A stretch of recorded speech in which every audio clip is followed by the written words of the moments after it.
Kiai Haji Hasan Saifur Rijal lahir pada tanggal 28 Oktober tahun 1928 atau yang bertepatan pada 13 Jumadil Awal 1347 H di Desa Karangbong, Kecamatan Pajarakan, Kabupaten Probolinggo.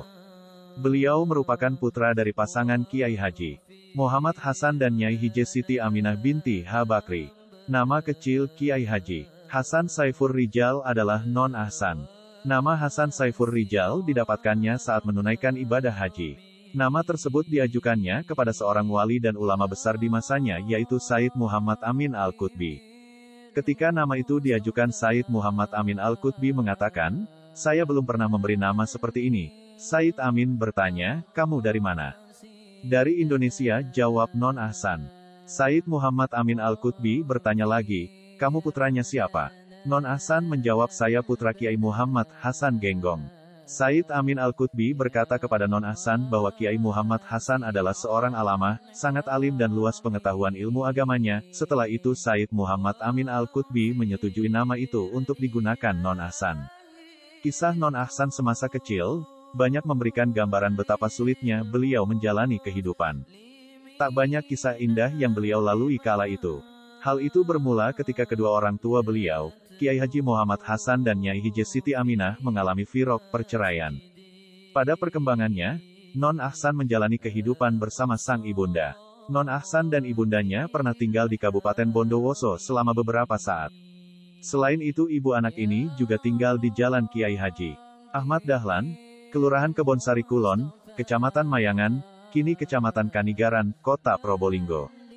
Hingga kini, rumah tersebut ditempati kerabat Non Ahsan dari ibundanya. Banyak kisah sedih yang harus beliau jalani selama kebersamaannya dengan Nyai Hije Siti Aminah. Riwayat yang berkembang di kalangan masyarakat, Non Ahsan juga turut membantu kehidupan ekonomi keluarganya. Beliau tak segan berjualan makanan ringan. Ya, beliau menjadi pedagang asongan. Lokasinya berjualan kebanyakan di kawasan Terminal Bayuangga. Namanya juga pedagang asongan, yang dijual tentu makanan seperti kacang, telur asin, permen, dan minuman. Tak hanya di terminal, beliau juga menjajakan dagangannya pada saat ada pertandingan sepak bola. Untuk melepas penat, sesekali beliau bermain bola bersama-sama teman sebayanya. Khususnya pada saat lapangan sepak bola tidak sedang digunakan. Beliau juga mengantarkan kacang goreng dan makanan ringan lainnya ke toko-toko. Kondisi yang sama juga beliau lalui ketika masih tinggal di Kabupaten Bondowoso. Hal itu beliau jalani dengan ikhlas dan sabar. Sebagai seorang putra ulama besar, tentu kisah ini cukup memilukan. Namun beliau juga mampu menunjukkan kebesaran jiwa selama menjalani kehidupan tersebut. Tak mudah menjalani kehidupan sekeras itu bagi seorang anak manusia yang belum menginjak remaja. Didikan yang tepat dari kedua orang tua membuat Non Ahsan tumbuh menjadi pribadi yang mengesankan. Beliau dikenal sebagai anak tawadu, patuh. Sikap patuh yang tinggi diwujudkan dalam kesehariannya. Di hadapan sang ibunda, tak sekalipun Non Ahsan mengucapkan kata tidak. Khususnya ketika beliau diperintahkan untuk melakukan sebuah tugas. Sikap itu juga ditunjukkan ketika ibundanya marah karena suatu hal. Non Ahsan hanya menundukkan kepala. Tidak ada sepatah kata pun yang keluar dari mulutnya sebagai bentuk membantah. Justru beliau memohon pada ibundanya agar sudi mengampuni kesalahannya. Sikap itu ditularkannya kepada kerabatnya yang lain. Setiap kali Non Ahsan hendak keluar rumah, ia selalu berpamitan kepada sang ibunda. Ia akan keluar jika ibundanya mengizinkan. Namun sebelum benar-benar keluar rumah, Non Ahsan pasti menanyakan lebih dulu, apakah ibundanya membutuhkan Non Ahsan untuk sejumlah keperluan. Jika sang ibunda memerlukan, Non Ahsan pun mengurungkan niat keluar rumah.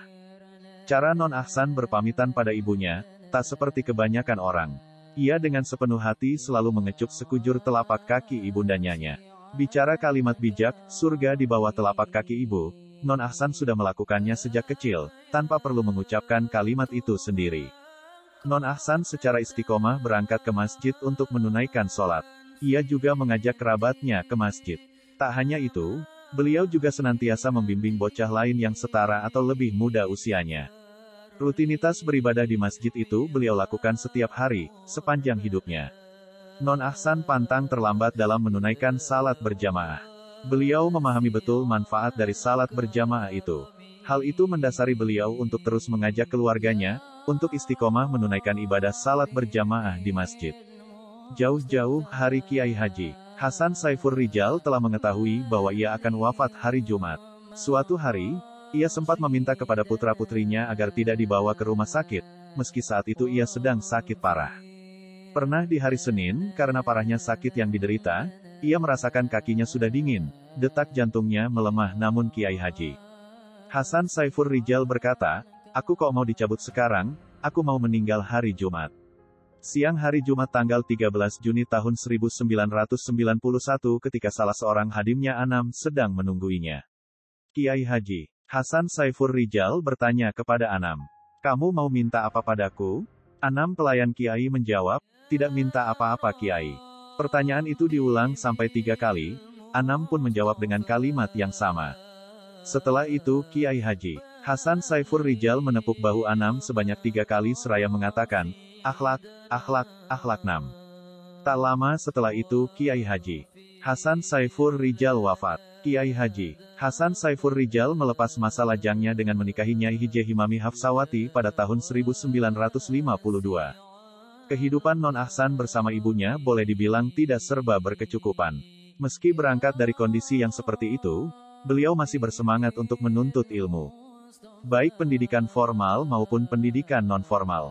Beliau tercatat sebagai salah satu murid di bangku Madrasah Ibtidaiyah di wilayah kota Probolinggo hingga kelas 5. Sementara pendidikan kelas 6 dijalani di Sekolah Rakyat, SR, setingkat SD, di Bondowoso pada tahun 1940. Memasuki usia 16 tahun, saat itu tahun 1944, Non Ahsan diminta untuk kembali ke Ponpes Genggong oleh sang ayahanda, Kiai Haji Muhammad Hasan. Sang ibunda mengizinkan Non Ahsan berkumpul kembali dengan ayahandanya itu. Panggilan sang ayahanda dipenuhi Non Ahsan. Sekitar 2 tahun hingga berusia 18 tahun, Non Ahsan menuntut ilmu di Ponpes Genggong.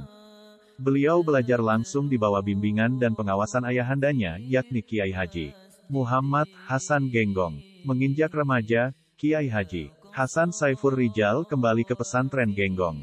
Kiai Haji Hasan Saifur Rijal merupakan teladan yang istiqomah. Beliau tidak pernah meninggalkan sholat wajib berjamaah, salat sunnah duha berjamaah, dan membaca wirid. "Kalian harus rajin salat berjamaah.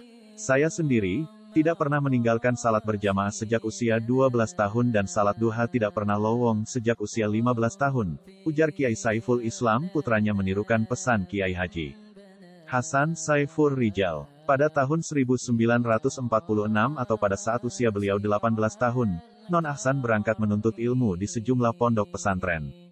Khususnya ponpes yang diasuh oleh sahabat-sahabat ayahandanya saat mondok di Madura.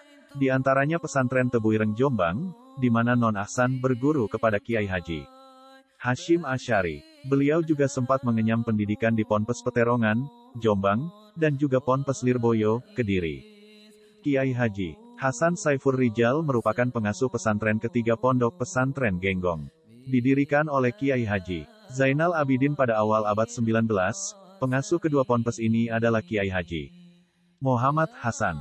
Beliau menjadi pengasuh pada kurun tahun 1890 sampai tahun 1952 Masehi. Kiai Haji Muhammad Hasan sendiri wafat pada 1955. Namun sebelum wafat, Kiai Haji Muhammad Hasan menyerahkan tongkat kepemimpinan pesantren kepada Kiai Haji Hasan Saifur Rijal pada 1952. Prosesi penyerahan amanat itu cukup mengharukan. Kiai Haji Muhammad Hasan memberikan sebuah peci berwarna putih. Peci itu dipakaikan langsung oleh beliau sebagai simbol pergantian kepemimpinan. Sejak itulah segala hal yang bersangkutan dengan pesantren diserahkan kepada Kiai Haji Hasan Saifur Rijal. Kematangan pengetahuan beliau tak hanya di bidang yang lumrah dikenal seorang ulama. Namun beliau juga memiliki kemampuan menggubah syair, menciptakan lagu, hingga mengaransemen sendiri lagu tersebut. Vokalisnya adalah para santri sendiri, putra-putri. Pada 1990-an, sebuah album musik pesantren diterbitkan. Album ini cukup populer di kalangan sejumlah ponpes lain binaan Ponpes Genggong. Lain lagi ketika Kiai Hasan berinisiatif membentuk grup drum band yang beranggotakan para santri. Awalnya langkah tersebut sempat ditentang kalangan ulama. Namun langkah itu justru diikuti kalangan ulama tersebut. Justru ponpes-ponpes lain berlomba-lomba membentuk drum band. Kiai Hasan Saifur Rizal menunjukkan bahwa pesantren bukanlah kalangan yang kaku. Jiwa seni rupanya cukup kuat mengalir dalam darah Kiai Haji Hasan Saifur Rijal. Bahkan hal itu tampak di waktu-waktu senggang. Misalnya untuk mengusir kegalauan dan kepenatan pikiran, beliau sering berdendang atau mendengarkan lagu. Baik lagu Padang Pasir, lagu barat ataupun instrumentalia. Bahkan juga lagu jenis love story, juga menjadi koleksi musik yang diidolakan beliau. Menilik pada sejarah panjang kehidupan beliau, patriotisme membela negara adalah salah satu bentuk ibadah dan pengabdiannya kepada bangsa. Seakan beriringan dengan semangat kelahiran Sumpah Pemuda yang bersamaan dengan kelahiran beliau. Sebuah bukti, tak lain ketika terjadi agresi militer Belanda kedua pada 1948. Kala itu usia beliau masih 20 tahun, Kiai Haji Hasan Saifur Rijal sudah memimpin perang gerilya di Tulangan, Sidoarjo. Beliau tergabung dalam Laskar Hizbullah. Sebelum terjun ke medan Sidoarjo, Kiai Haji Hasan Saifur Rijal pernah menggranat toko seorang antek Belanda. Usai menggranat, ia menyampaikan kejadian itu kepada sang ayahanda, Kiai Haji Muhammad Hasan. Namun sang putra ditegur ayahanda. "Kok digranat nak? Nanti Belanda marah. Kasihanilah masyarakat," tegur Kiai Haji Muhammad Hasan. Sejak kejadian itulah, Kiai Haji Hasan Saifur Rijal diizinkan menjadi tentara dan bergabung dengan pasukan Hizbullah. Restu ayahandanya itu makin mendorong Hasan untuk berjuang di garis terdepan. Kiai Haji Hasan Saifur Rijal mendapat tugas dari ayahnya untuk melakukan penyimpanan senjata para gerilyawan di pesantren Genggong. Rupanya tugasnya ini tercium oleh mata-mata antek Belanda, yang kemudian melaporkannya ke pihak pasukan Belanda. Tidak lama kemudian datanglah pasukan Belanda ke pesantren dan mengadakan penggeledahan. Tapi mereka tidak menemukan sepucuk senjata pun. Karena penasaran dan marah, mereka menangkap Kiai Haji Hasan Saifur Rijal dan bermaksud membawanya ke markas pasukan Belanda dengan truk. Namun saat truk hendak dijalankan, tiba-tiba mesin truk itu mati. Akhirnya Kiai Haji Hasan Saifur Rijal tidak jadi dibawa ke markas pasukan Belanda. Setelah Kiai Haji Hasan Saifur Rijal turun dari truk, mesin truk kembali bisa dihidupkan dan dapat dijalankan. Kemudian mereka menaikkan kembali Kiai Haji Hasan Saifur Rijal ke atas truk dan kembali truk tersebut mati. Akhirnya Belanda menyerah dan kembali ke markas dengan tangan kosong. Entah kenapa di tengah perjalanan 3 km dari arah utara Pajarakan truk Belanda tersebut terguling. Kiai Haji Hasan Saifur Rijal muda dikenal sosok pemuda yang cerdas. Kecerdasan itulah yang memudahkannya menuntut ilmu. Karena itu cukup sering Kiai Haji Hasan Saifur Rijal diajak sang ayahanda untuk mengikuti berbagai acara pengajian.